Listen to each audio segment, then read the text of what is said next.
It started on a Sunday afternoon when the sun was gently streaming through my living room windows, casting long golden rays across the hardwood floors. I had no idea that day would change everything. My name is Rachel Adams, and up until that moment, life had been steady, almost painfully routine. I was a 39-year-old single mom to a teenage son and worked from home as a freelance editor. My days were quiet, and I rarely stepped outside the invisible walls I had built around myself after my divorce. My ex-husband, Peter, and I had been separated for 5 years.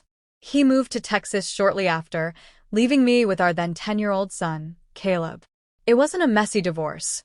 It was more like we just drifted apart, slowly and silently, until there was no bridge left between us. Since then, I hadn't dated much. I had a few coffee meetups, some awkward dinners, and one weekend away that ended in a string of unanswered texts. After a while, I stopped trying. My focus became my work, my son, and maintaining a home that always felt just a little too quiet once Caleb went to bed. The light on the porch had been flickering for weeks. I tried ignoring it, convincing myself I'd figured out. But I didn't know the first thing about electrical work, and one night when it finally went out completely, I figured it was time to ask for help. I posted a quick message in our neighborhood app, asking for a reliable handyman. I didn't expect the number of responses I received. Nearly everyone mentioned the same person, Jake Mitchell. According to the comments, Jake was dependable, reasonably priced, and knew how to fix just about anything. I messaged him, and within the hour, he replied. He was friendly and professional, and when he offered to stop by that same afternoon, I agreed without hesitation. When he arrived, I was in the kitchen folding laundry. I heard the knock at the door and peeked out to see a man, tall, maybe early 40s, broad-shouldered and dressed in a simple gray t-shirt and jeans. His hands were calloused, and he carried a toolbox with practiced ease. He had this easy, welcoming smile that put me at ease immediately. "Hi, I'm Jake. You must be Rachel." "Yeah," I said, opening the door wider. "Thanks for coming over on such short notice." "No problem at all. Porch light, right?" I led him out front and showed him the light. He inspected it quickly and nodded. "Simple fix. Probably a loose connection or bad wiring. I'll have it sorted in no time." I offered him some iced tea, and he accepted with a smile. While he worked, I sat nearby, watching quietly. He moved with such confidence and focus, and there was something calming about the way he hummed softly to himself while working. We made small talk about the neighborhood, about his work, about Caleb. He told me he'd been doing handyman work for over 15 years, ever since he left a corporate job he hated. "I wanted something real," he said. "Something where I could build things, fix things, help people." Turns out I was happier with a wrench than a spreadsheet. That made me smile. It was rare to meet someone who knew exactly who they were. When he finished fixing the light, the porch illuminated instantly. I laughed in delight, maybe too enthusiastically. "It hasn't worked properly in weeks." He chuckled. "Well, now it does." I invited him into wash-up, and he hesitated only a second before stepping inside. I showed him to the kitchen sink, and he washed his hands as we continued chatting. There was an ease between us that felt natural, unforced. After he dried his hands, he lingered for a moment. "You know," he said, "you have a beautiful home. It feels peaceful." "Thank you. It took me a while to make it feel like my own." "I get that," he said. "Starting over is never easy." His eyes met mine, and there was something in that look, something unspoken but deeply understood. That moment lingered far longer than I expected. I offered to pay him, and he waved it off. "Next time, maybe I'll come by and help with that wobbly cabinet door you mentioned," he said, flashing that same easy smile. Over the next few weeks, Jake stopped by a few more times.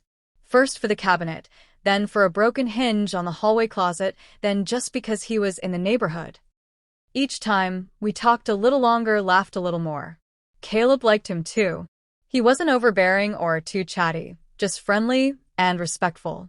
The three of us even sat down to dinner one night when Jake stayed later than expected fixing the garage door opener. One evening, after Caleb had gone to a friend's house for a sleepover, Jake came by to drop off a tool he'd left behind. I invited him in. We sat on the back porch, drinking wine and talking about nothing in particular, movies, travel, life. It started raining gently, but neither of us moved. The air between us shifted. I felt it. I think he did too.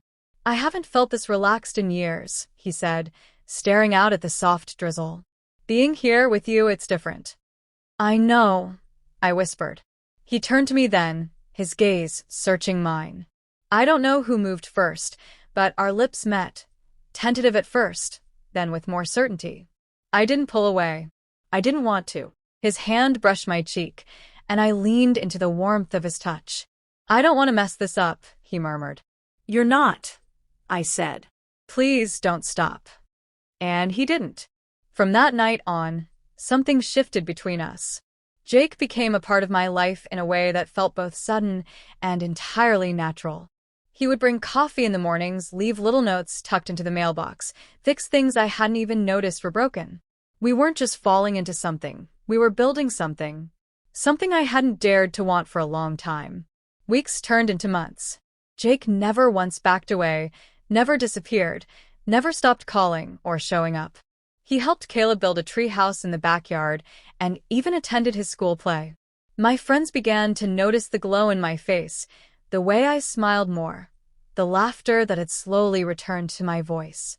One night, as we sat wrapped in a blanket under the stars, I told him everything about the loneliness, the fear of starting over, the broken pieces I had tried to hide. He listened without judgment, without interruption, just holding my hand. You don't have to be afraid anymore, he said. I'm here. I'm not going anywhere. Tears welled up in my eyes, and I held him tightly. I begged you not to stop, I whispered, and you didn't. No, he said gently. And I never will. There were challenges, of course.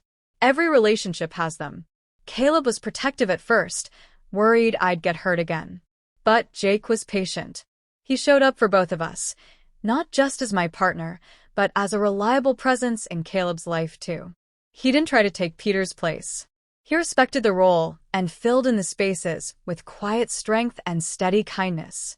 Over time, what started as a repair call turned into dinners, holidays, and shared dreams. Jake helped me see that love wasn't always about grand gestures or whirlwind romance.